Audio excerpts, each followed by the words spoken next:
Shrimad's Divine Grace, Srila Prabhupada, Srila Prabhupada, founder of ISKCON, of Charananda Bhaktivedanta Swami Srila Prabhupada Ki Jai, Srila Bhaktisiddhanta Saraswati Thakur Maharaj Srila Prabhupada Ki Jai, Srila Gurukhacharas Babaji Ki Jai, Srila Bhaktivinoda Thakur Ki Jai, Namacharya Shilani Das Thakur Ki Jai, Shrimadbhagavatam Ki Jai, Their Most Merciful Lordship Shri Shrivarakanja Vihari Ki Jai, Shri Tukinath Shri Baladeva Subhadra Ki Jai, Shri Nathaji Shri Balagopa Ki Jai, Shri Shrimanita Ki Jai, Yitai Go all praise to the Assembly, all praise to the Assembly, all praise to the Assembly, all praise to the Lord Spirit Shri Guru and Shri Guru. Om Bhagavate Vasudevaya. Om Namo Bhagavate Vasudevaya. Om Namo Bhagavate Vasudevaya. Om Namo Bhagavate Vasudevaya. Om Namo Bhagavate Vasudevaya. Om Namo Bhagavate Vasudevaya. Narayanam Namaskritya Ram Chaiva Narottamam Devam Saraswatam Vyasam Dojayam Dhire Nastaprayashu Bhadreshu Nityam Bhagavata Sevaya Bhagavati Uttama Shloke Bhaktir Bhagavati Naistiki Reading from Shrimadbhagavatam, Canto 1, Chapter 9, Text 41. Muni Gana Nirpa Varya Sankule Ta Muni Gana Nirpa Varya Sankule Ta Muni Gana Nirpa Varya Sankule Anta Sadasi Yudhishthira Rajasuya Esam Sadasi Yudhishthira Rajasuya Esam Arhanam Upapeda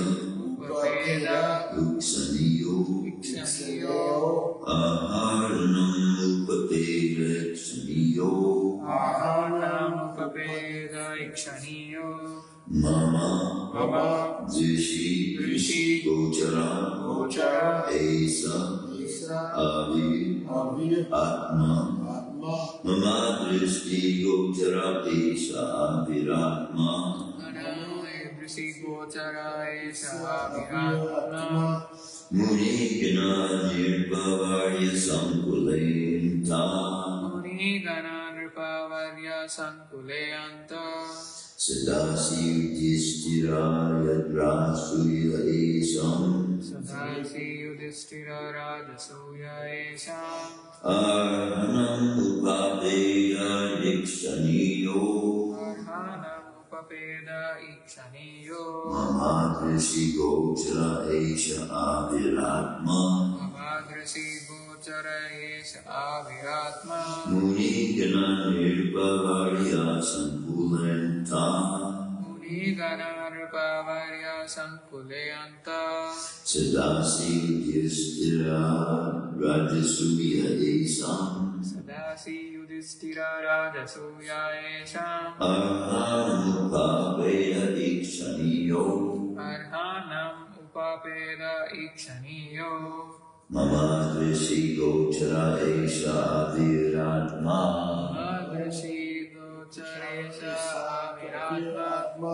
That's 41. One more time. Muni Gana Nirpa Varya Sankule Anta Sadasi Yudhishthira Rajasuya Esam Arhanam Upapeda Ikshaniyo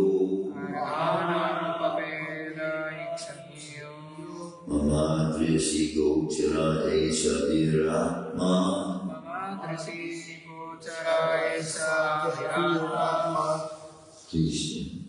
Muni Gana Nirpa Varya Sankule Anta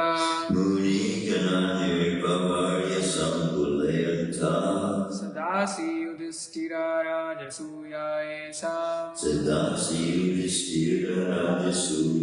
Esam Arhanam Upapeda Ikshaniyo Madrishi Gochara Esha Aviratma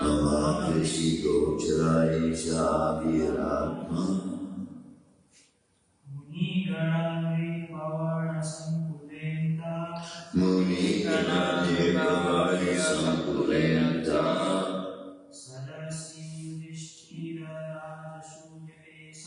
Sadasi Yudhishthira Rajasuya Esam Arhanam Upapeda Ikshaniyo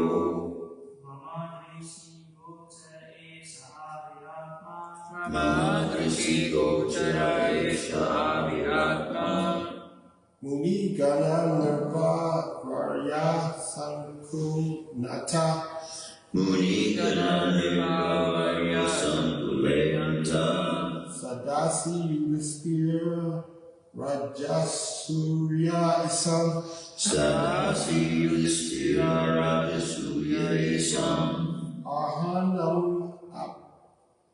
Papeda Iksaniyo Aranamupaveda Ismiyo Mama Drishti Gokara Isa Avir Atma Mahadrishi Gochara Esha Aviratma Munigana, the great learned sages, Nirpavarya, the great ruling king,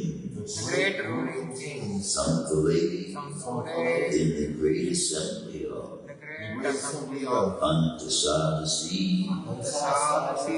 conference, Yudhisthira, of Emperor Yudhisthira, Rajasuye, a royal performance of sacrifice, a son of all the great elites, Arhana, respectful worship, Upapeda, receive, Iksaniya, the object of attraction, Mama, mine, Drishi, sight, Gochara, within the view of, Esa Evi, personally present, Atma, the soul. Munigana Nirvavarya Sampalenta is the Dasi Yudhisthira Rajasuya Esam Ardanamupaveda Ikshaniyo Mamadrisi Gochara Esa Vehatma. Translation and purport by His Divine Grace of our Bhaktivedanta Swami Shrimadbhagavatam. At the Rajasuya Yajna sacrifice performed by Maharaj Yudhisthira, there was the greatest assembly of all the elite men of the world, the royal and learned orders. And in that great assembly, Lord Sri Krishna was worshipped by one and all as the most exalted personality of Godhead. This happened during my presence, and I remembered the incident in order to keep my mind upon the Lord. Please repeat. At the Rajasuya Yajna. Sacrifice. Performed by Maharaj Yudhisthira. There was the greatest assembly. Of all the elite men. Of the world. The royal and learned orders. And in that great assembly, Lord Sri Krishna was worshipped by one and all as the most exalted personality of Godhead. This happened during my presence. And I remembered the incident in order to keep my mind upon the Lord. Who's this speaking? This is Grandfather Bhishma. Who is this speaking? Grandfather Bhishma. Oh, it's Bhishma speaking. In the chapter entitled The Passing Away of Bhishma Dev, purport by Srila Prabhupada. After gaining victory in the Battle of Kurukshetra, Maharaj Yudhisthira, the Emperor of the world, performed the Rajasuya sacrificial ceremony. The Emperor, in those days, upon his ascendance to the throne, would send a challenge horse all over the world to declare his supremacy, and any ruling prince or king was at liberty to accept the challenge and express his tacit willingness either to obey or disobey the supremacy of the particular emperor. One who accepted the challenge had to fight with the emperor and establish his own supremacy by victory. The defeated challenger would have to sacrifice his life, making a place for another king or ruler.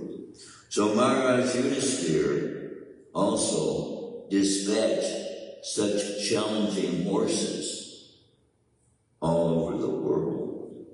And every ruling prince and king all over the world accepted Maharaj Yudhisthira's leadership as the emperor of the world.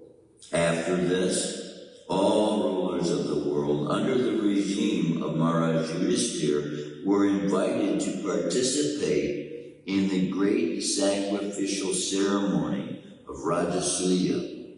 Such performances required hundreds of millions of dollars, and it was not an easy job for a petty king, such a sacrificial ceremony being too expensive and also difficult to perform under present circumstances, is now impossible in this age of Kali.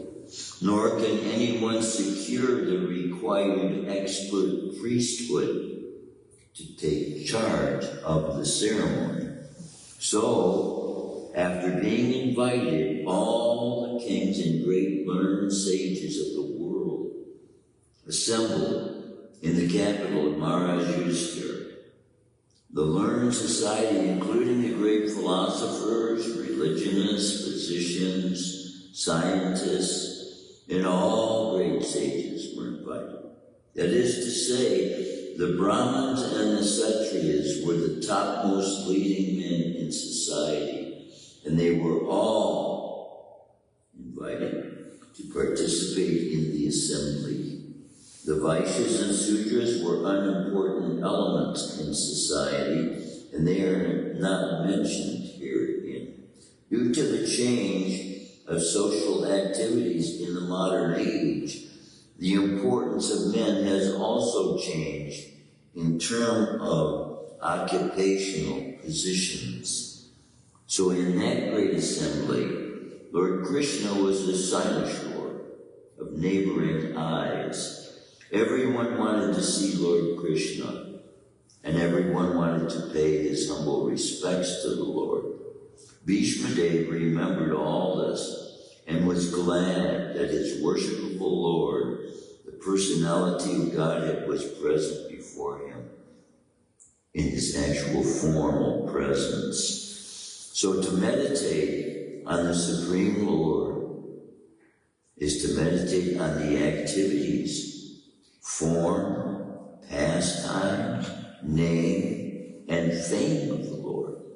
That's easier than what is imagined as meditation on the impersonal feature of the Supreme. In the Bhagavad Gita, chapter 12, verse 5, it is clearly stated that to meditate upon the impersonal feature of the Supreme is very difficult. It is practically no meditation or simply a waste of time, because very seldom is the desired result obtained. The devotees, however, meditate upon the Lord's factual form and pastimes, and therefore the Lord is easily approachable by the devotees. This is also stated in the Bhagavad Gita, chapter 12, verse 9. The Lord is not different from his transcendental activities. It is indicated also in this sloka that Lord Krishna, while actually present before human society, especially in connection with the battle of Kurukshetra, was accepted as the greatest personality of the time, although he might not have been recognized as the Supreme Personality of Godhead. The propaganda that a very great man is worshipped as God after his death is misleading, because a man after his death cannot be made into God, nor can the personality of Godhead be a human being, even when he is personally present. Both ideas are misconceptions. The idea of anthropomorphism cannot be applicable in the case of Lord Krishna, making very clearly here the fact, the position God takes when he manifests in the material world, in the material universe.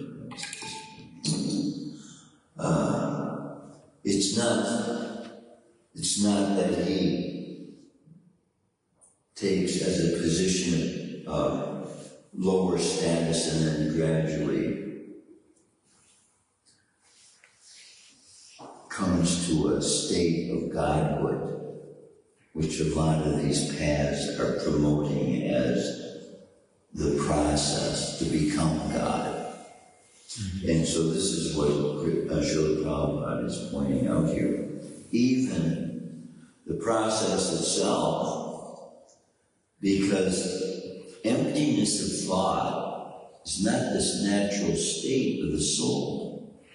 And this is what Buddhists are being told to do, because emptiness is a better state than vulgar and mundane thought processes and vibrations created by those thoughts. So being empty in that regard is better than being full of dirt, for example. The cup is better empty than full of dirt. But better than being empty is full of nectar. And that's what this morning, gosh, I was just realizing how satisfying that chanting of the name is. Because it's the substance of the soul. So while we're chanting, the soul is actually feeding off of that. Just like our bodies are feeding off of prasadam. While we're chanting the sound vibration of Krishna's name, Krishna's flute, sound of Krishna's flute, the soul absorbing it is being filled and nourished, fulfilling the statement of the person they call Jesus Christ, whom I call Usha. Man does not live by bread alone, but by every word that proceeds out of the mouth of God. So all the words that proceed out of the mouth of God, what we're reading about in Bhagavatam, we're seeing as being glorified by Grandfather Vishnudev as God being the most powerful personality there is for us to be able to, in our minds, exalt as having on that throne within our hearts of who is ruling everything. That's Krishna. I mentioned before, when the Guru is worshipped, when the Guru is a devotee of Krishna, he's not accepting worship for himself. His qualification is that he is sending that worship to Krishna. So in his mind, he's constantly absorbed and realizing his eternal relationship to the Supreme Person. We are all subservient to the Supreme that is in control of everything. Now, if we think ourselves qualified to put ourselves in that position, we have to fall down. As a matter of love by the Supreme Person to reveal to us our own inability to hold that position in that state. See, we see in Lord Chaitanya, by that vision given to him by Lord Chaitanya, but we know seeing Lord Chaitanya being put on that controlling throne of the universe. Here we are being revealed that the earth has a position of rulership that is over the entire planet and every nation in the world. And at one time, they followed Vedic customs. They were all subservient in that way, and everything was in order. And there was not warring going on, commerce. Everything that was being done, was being done in service to the Supreme Personality.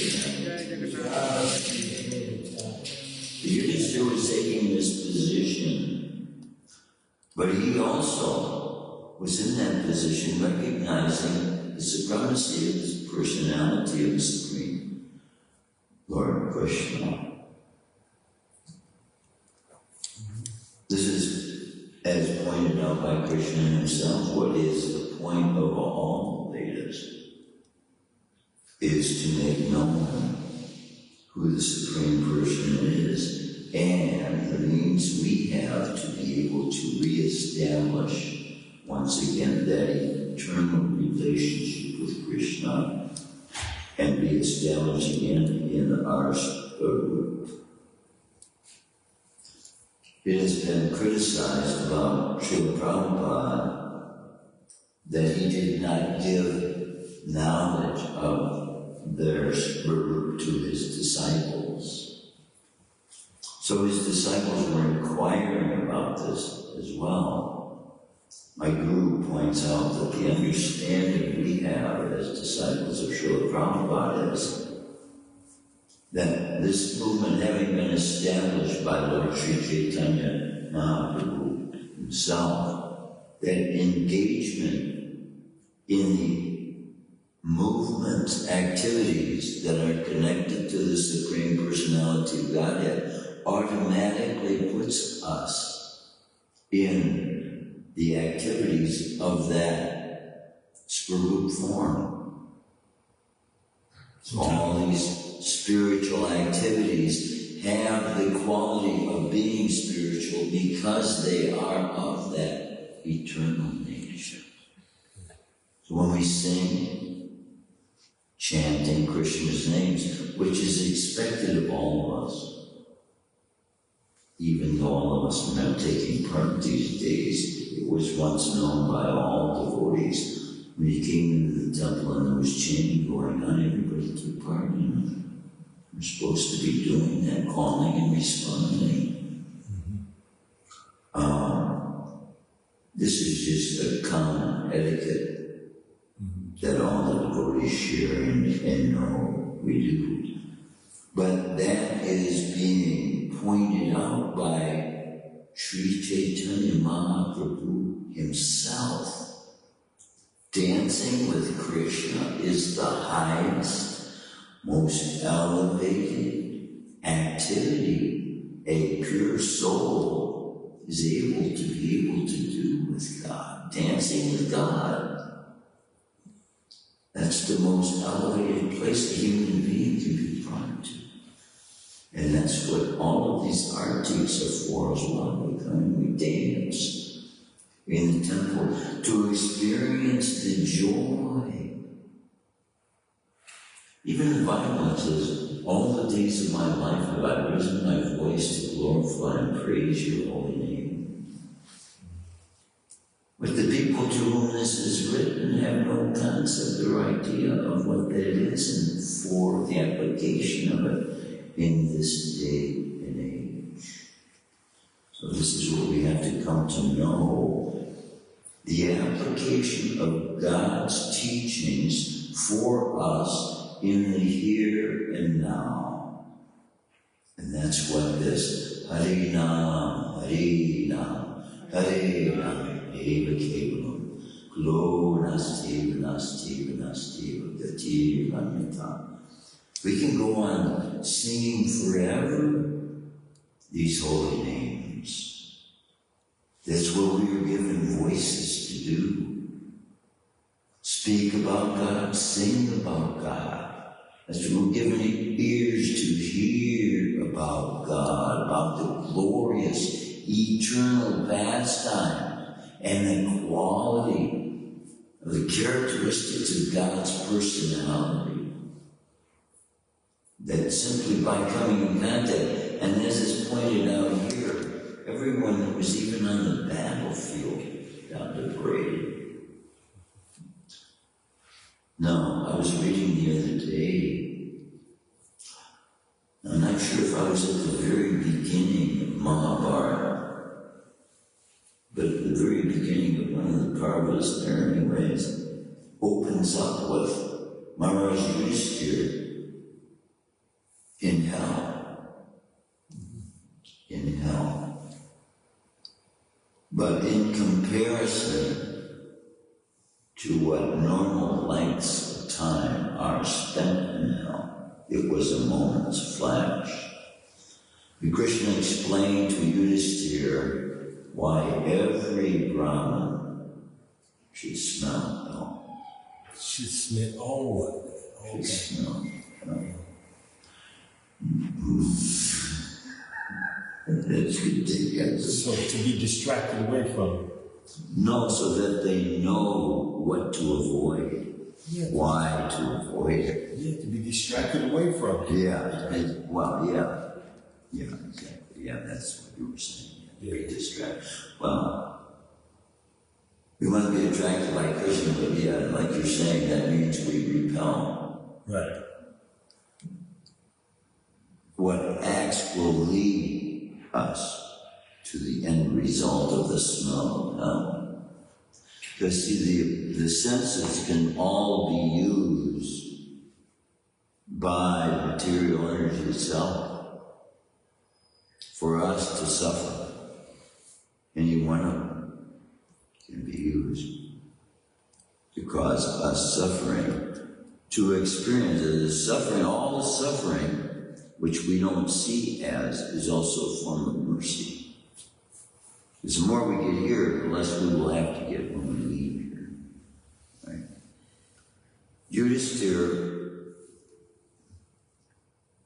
see, when a statement is being made in Mahabharata, every Brahmin should smell hell. There are experiences we can have with the mind. And this is what Krishna was pointing out to Yudhishthira while he was going through this, or immediately after, because he was in such profound confusion. You might call it confusion, misunderstanding of why he was having to go through that, while at the same time Krishna was allowing him to see Duryodhana in such a position of enjoyment. Duryodhana himself being practically the cause of the battle to be brought to the head.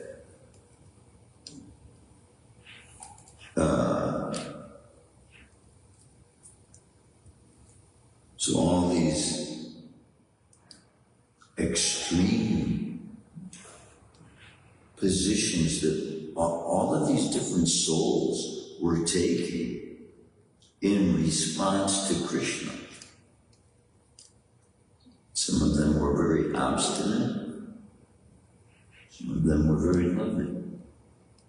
And all the differences in between are there as well in this Mahabharata. Which is why it is a means of the human being learning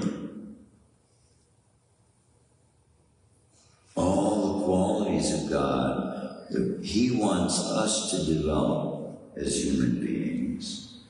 And that by the chanting, by the means He gives as the Dharma, will be the most easy means for human beings in the age that He gives it, for them to be able to develop those qualities.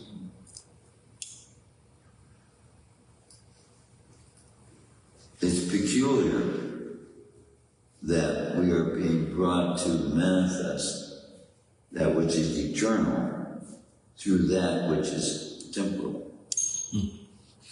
It's quite a paradox, so to speak, right? It would almost seem impossible. And yet it's the very purpose for being in the movement. It's the purpose for going out and chanting. It's the purpose for Hare Nama, Hare Nama. Giving it to the general public. We should not become so overwhelmed with our own enjoyment and experience of the sacred, blessed nectar of Krishna's name for ourselves more than we want to give it to others. Right? That's what love is. Love is the outgiving of that energy that is our connection with God, that is wanting to give that experience of bliss and love to others, right? Reaching out. It's that reaching out, that act of reaching out, going out in the street, going out wherever we can meet people. We used to think of these big parking lots as a place where everybody's gathering. So we want to go where as many people are gathering as possible to give this truth to as many people as possible. Right. Yeah. And eventually, to the extent that this process set up by the Supreme Person of Emperor will be reestablished in the world. When the purity of the souls in the movement become manifest, and the desire in the hearts of the general public to be governed by righteous truth, absolute truth, and the laws of God that bring liberation to the souls who follow those laws, and then brings to the city and people who live under those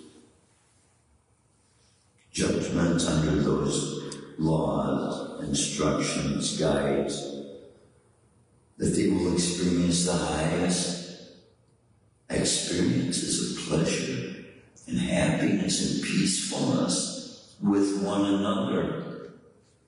In that way, being able to feed one another what the eternal substance the soul is, even though they're using a temporary sound creator, the voice, to do that with.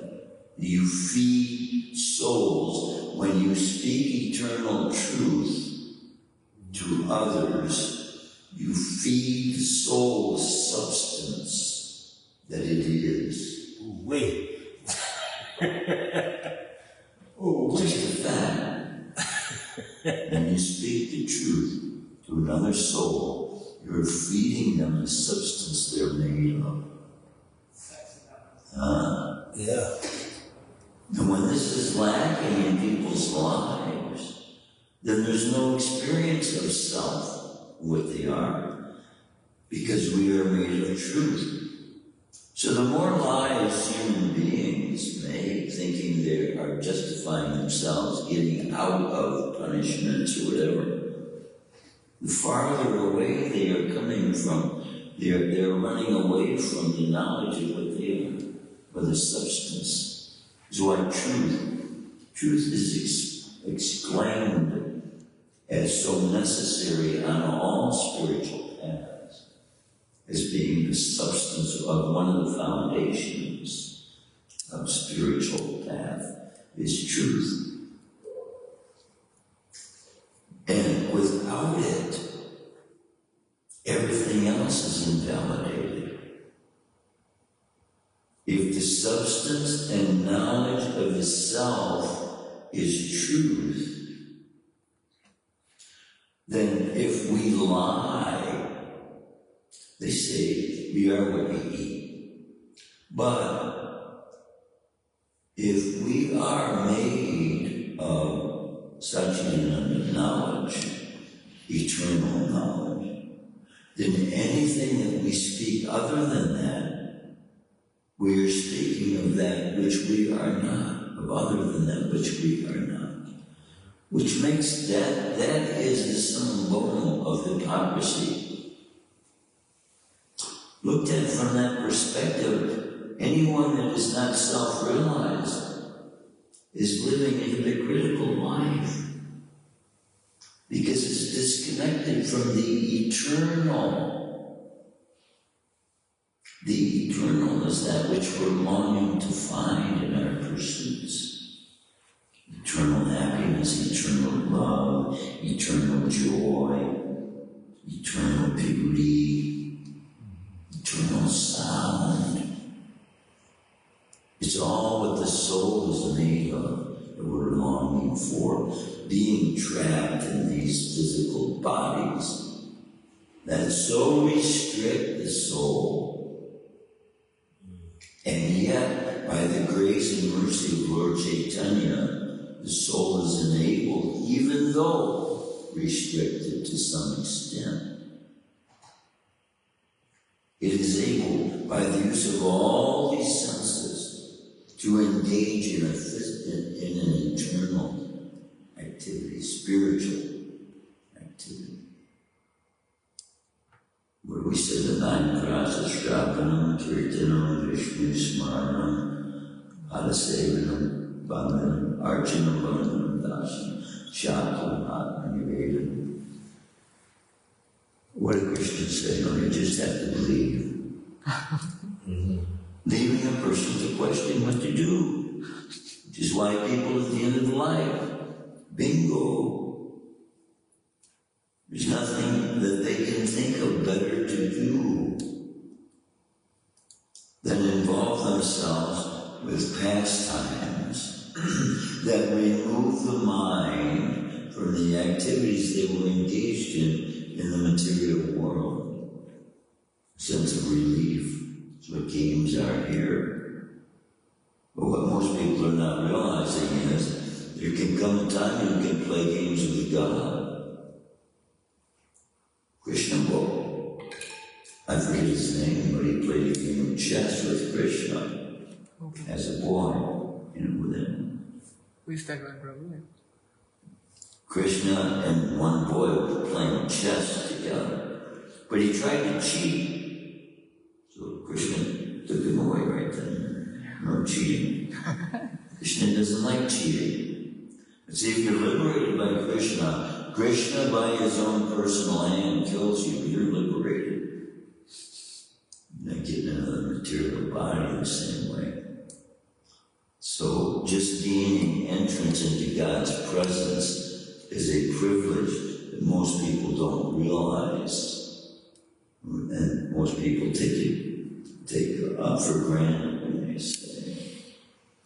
But this is what the whole Maha Mantra is about, bringing to us the awareness of the need for us to realize the presence of God, the power of the presence of God, the relationship developed by simply thinking about God.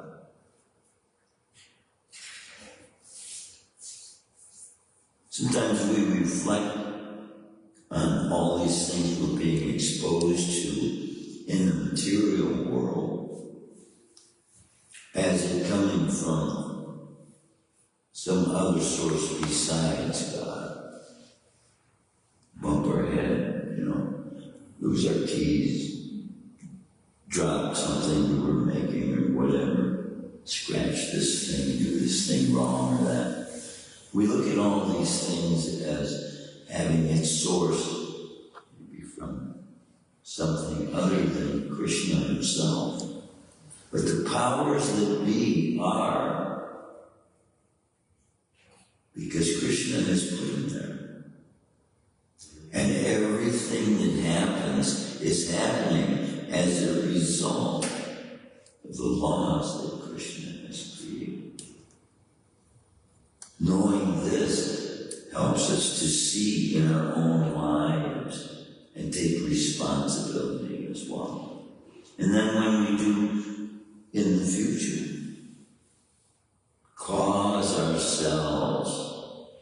suffering, then we can immediately ask Krishna, what did I do to offend you? We commit offenses every day, we don't know it. Sometimes we commit offenses without knowing it. Well, we got going to time. And that's why we have the writings of the acharyas to help us understand how to act properly in the temple, how to treat other people, how to treat atheists, non-believers. All these things amount up by applying the simple precepts to a life that experiences more happiness and bliss than it would otherwise in whatever other condition it finds itself exposed to be able to experience. Because Krishna is, when we say we're made of Satchidananda, that is so far beyond, what the mind is able to conjecture, then when to speak of Krishna himself, the substance and nature of his pleasure, his happiness, his bliss, which he's in, he put himself, he's in that state constantly. Everything he does, he's doing as an act of that state of bliss. So this is the consciousness Krishna wants to bring us into. So he wants to share happiness with us, his happiness. He wants us to be happy, to know the substance we're made of, to know the self, because it comes from him. Now, someone might say, well, then to know yourself is to know God. Well, it's to know the substance of God's body only, but to know the person and the quality of his personality, that's different than the substance of his body. And the characteristics of his personality are the way he responds to other souls. And he reveals to us how he responds to non-believers, agnostics, how he responds to his beloved, how he responds to his devotees, and he lays this in front of us so that we can make, with our minds, making a decision, I accept, I don't accept. A decision to serve or not serve, to know or to turn away. And if we choose to serve Krishna, Krishna is saying we will be filled with knowledge. We will be full to brim. Like we fill up his plates overflowing. Make a big mess of it. But, yeah, knowledge.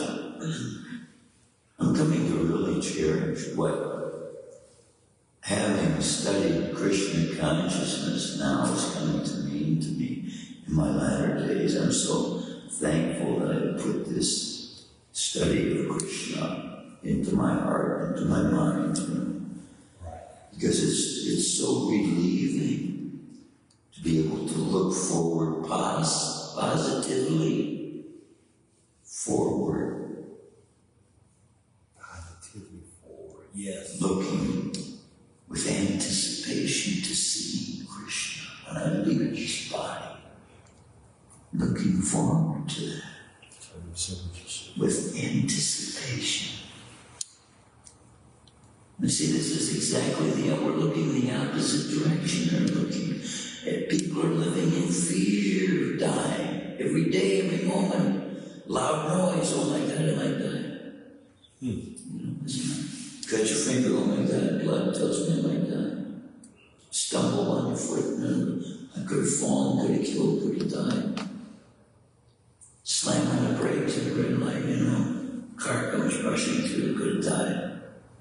Fear at every moment, people are living in fear at every moment.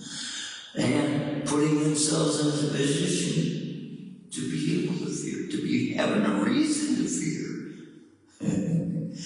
On the one hand, fear protects us from prematurely. You don't just jump into the fire for no reason. Like a moth looking for light, he jumps into the fire.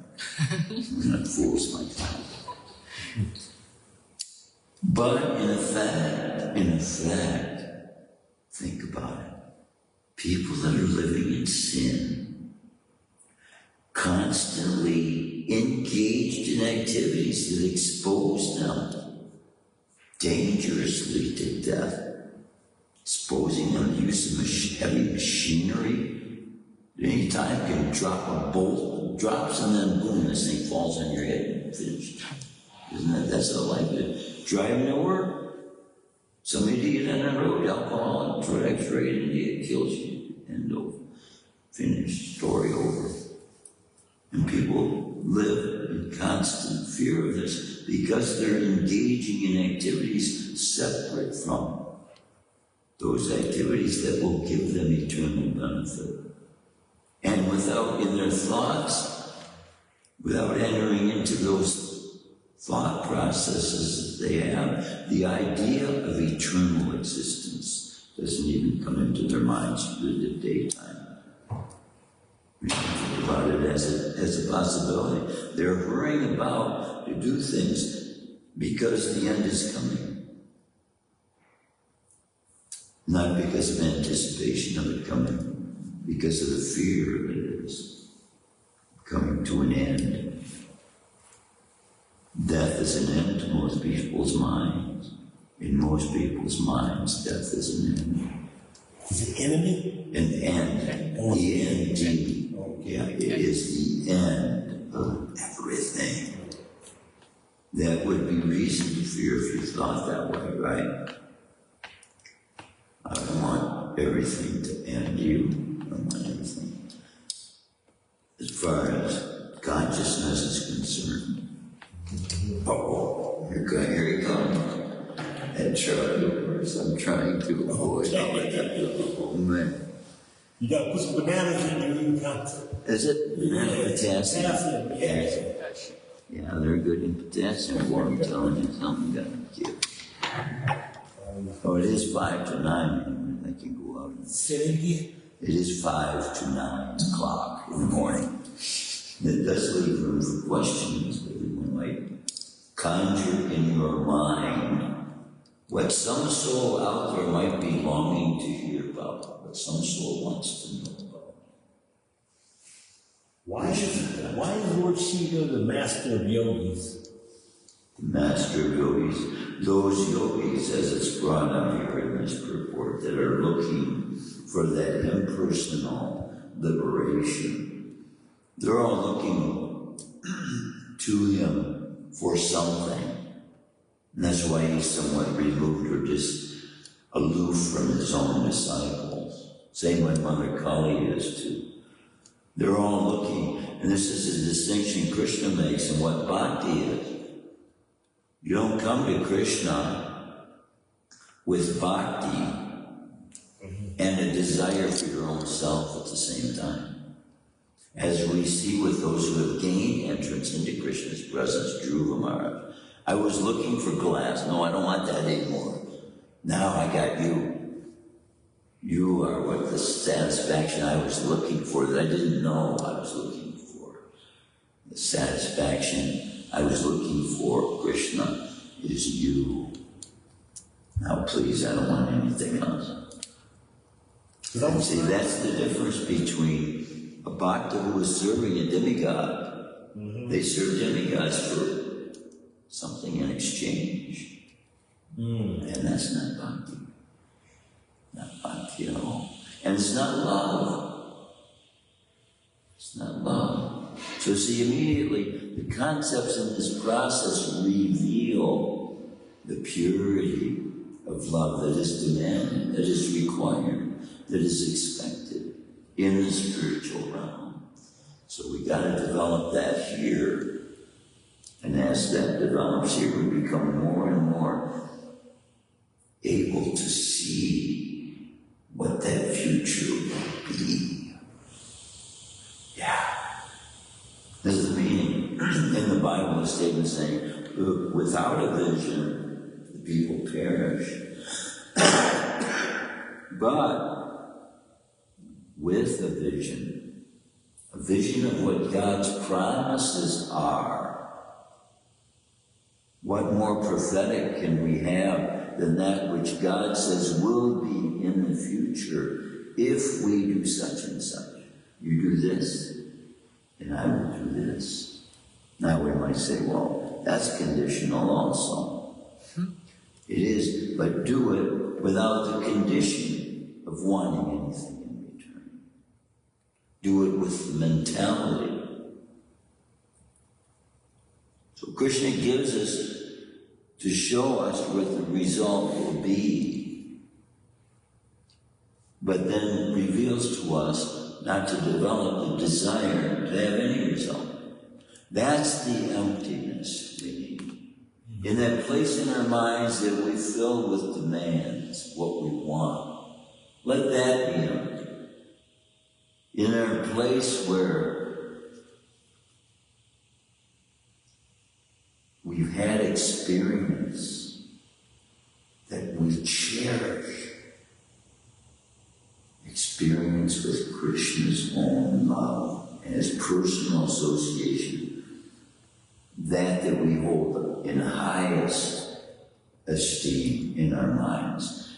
Give that, because that in the giving that love is the increasing of that which will more develop in us, those qualities that will bring us to that perfection, that will allow us to enter after this life into that perfect dwelling, where every living entity is of that same loving capacity, that same loving mindset, same loving giving of itself. When we give love, we're giving of ourselves to others. The self is made of knowledge, so we give knowledge. And the knowledge that we give that is of the self is eternal. And if that's all we're involved with throughout the day, our experience will be that of eternity as well. Okay. What a great taste to have, for the mind to have. It goes beyond the senses of the physical body. It is the satisfaction of knowing it can be clothed, fully clothed in the armor of God. This truth that is the substance of the soul, the covering of the soul, is indestructible. You're clothed as a soul. You are clothed with the substance of God's very body. You're indestructible. Yeah. And kryptonite can't hurt you. Right. What do they say? Superman's, what does it say? Drink your heart out. Or they said something like that, squeeze your heart. I do remember when I had my kidney stone, and I was in pain. Before I went to the hospital, I would chant the Maha Mantra, and it would give me some relief. Yes. I would chant. Because the mind, they were taken away. The mind is what we are experiencing pain through. And when by the chanting, you're taking command of the mind. And you're telling the mind, I know you want to concentrate on this thing, this body right now, but I'm going to tell you, you're going to concentrate on Krishna's body right now. Yeah. So, because consciousness is what we experience pain with. Krishna is not suffering pain. Krishna consciousness is available through the chanting. Namacharya Haridas, again, Lord Brahma. He's actually Lord Brahma. But he proved the efficacy of the chanting of the name by having been beaten in these places, dragged through the city streets while being beaten over and over and over again. He didn't feel a thing. All the while he's chanting Krishna's name. Wow. It's amazing to me. And then started feeling sad for the people that were punishing him because they were being instructed they had to kill him. So he was feeling sorry for them because they would be punished, that they would feel by the king that had given them instructions to kill him. So then he faked being killed, jumped in the river, I think it was the Ganga. And then he came out like 100 yards across the way, more farther, half a mile away, after being declared as dead, thrown into the water. And then he came up and was completely rejuvenated again. But it's the power of Krishna's name to overcome everything and overcome even the forces of the mind. But we have to be willing to do, we give Krishna our will. You go into a website, they say, you gotta let us in. So you gotta give us permission to use all these cookies. We're gonna feed you some cookies. But you gotta give them permission. Mm-hmm. So same way, we gotta give Krishna permission. This is what Christ is saying when he says, behold, I stand at the door and knock. If anyone opens the door, this is what chanting is doing for us in the mind. We open Krishna up to the control of the mind. Our minds need to be cleansed. They say, brainwashed, Yeah, but God is the only one that can clean minds. And if we ask him to share with us that consciousness that we should be having, to have that willingness to give. When you look at God's activities, he's protecting the devotees. Every act he's doing is in protection for others and in love of others. So this is why we have to develop that mentality as well, going out and reaching out to want to give this, to want to give. And stop having the mentality, I need mine, I gotta take, I gotta have this, I want that. No. Well, I want to give. Instead of I want to take, I want to give. So. And you will find in the satisfaction of the experience of giving that you have. And then with realizing what it is you have, now you know you have unlimited. See, just the same indestructible quality that soul is. The soul sharing consciousness with Krishna has unlimited happiness to experience. Unlimited love coming from Krishna to be experienced by us. Krishna is giving us knowledge about him for us to be able to know what kind of love he has for us. That's what this is all about. This is all about God's love for the soul that we are, the souls that we are, all souls. This is the ultimate stage of development of the soul, is to be able to see all souls equally. Not just human souls like ourselves, in the form of our same color, in the form of our same size, in the form of our same shape. No. The plant, the bee, the bird, the snake, the owl, the elephant, the dragon. And two, in human forms, we see demons as acting against the energy of God, but knowing because they are, we're going to suffer. That's why we care. And the deeper we go to deliver them from, the more powerful it reveals to others that the supreme power is of Krishna to deliver the fallen souls. How powerful was Hiranyakasipu? He had control of the whole universe at one point. And so it reveals So we should not develop fear against those evil demons that there are, but the anticipation as well that our ability by Krishna's giving it to us, by sharing consciousness with us, and the ability of Krishna in us to speak, we can conquer the biggest demons of this world with the philosophy of truth. The philosophy of Krishna consciousness and absolute truth. We have the ability to overcome the greatest demons there are in this world. John, any comments, any questions? Thank you, Prabhu. Thanks for You know, the Bible, I love this saying in the Bible, take with you the complete armor of God.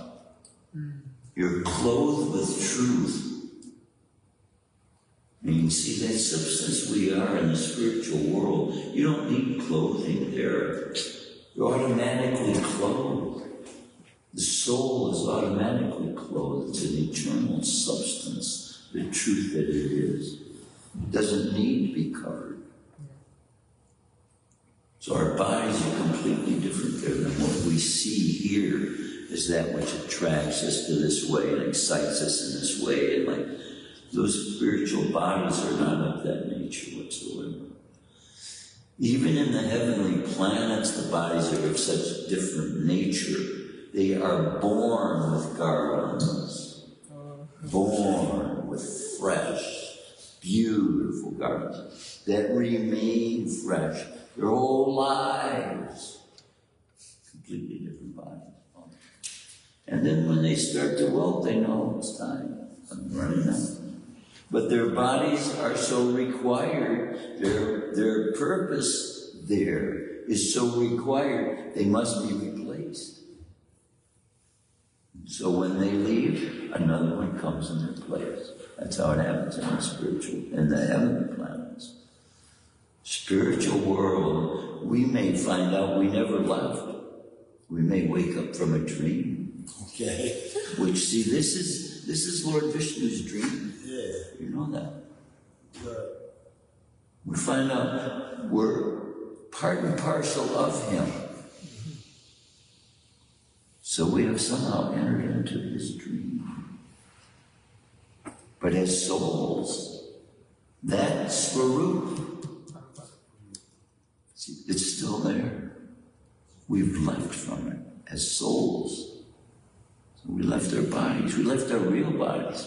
Left our real bodies. This state we're in now that we think we're going to leave from is actually a rejoining where we came from. We're actually in the left state now. We're out of our bodies now, the real bodies. We're out of that real body. That's Baruch. By manifesting in this form. Now we got everything backwards. Everything's upside down here, just like Bhagavatam says. With the reflection of that tree. You ever sat next to a pond and there's a tree on the other side of it, and you look into the water and a perfect tree, but it's upside down. That's what this world is. It's upside down. Everything's upside down. A perverted reflection. Because also the water sometimes gets ripples, and then not only do we see it upside down, but we see a perverted reflection of it being represented by the water upside down. And so that's what we're seeing this world as relationships we see differently than we should be. Interaction with the energy that we're using to perform activities we see from a different perspective, because we're seeing it always as a means of satisfying our desires. Gopis don't have any desires for I. The concept of I, me, and mine doesn't exist in the gopis' mind. No. Yeah. Krishna is, they have replaced the importance of their own being, life living, with Krishna himself, yes. Krishna's pleasure. Yeah. So we're getting there. We're moving in that direction when we cook, when we clean the pots, when we make garlands, when we dress Krishna, when we sing, when we chant, when we read Bhagavatam. All these activities, every one of them is adding up. And we're taking them as a normal activity of the day. No, it's going to be something great at the end of your life, Prabhu. You will be so happy you engaged in Krishna consciousness. You got the greatest opportunity human life has itself to offer. This Krishna consciousness is that. And by Srila Prabhupada's grace and mercy now, we have so many opportunities to engage in that energy every day. Srila Prabhupada ki jai, Shrimadbhagavatam ki jai.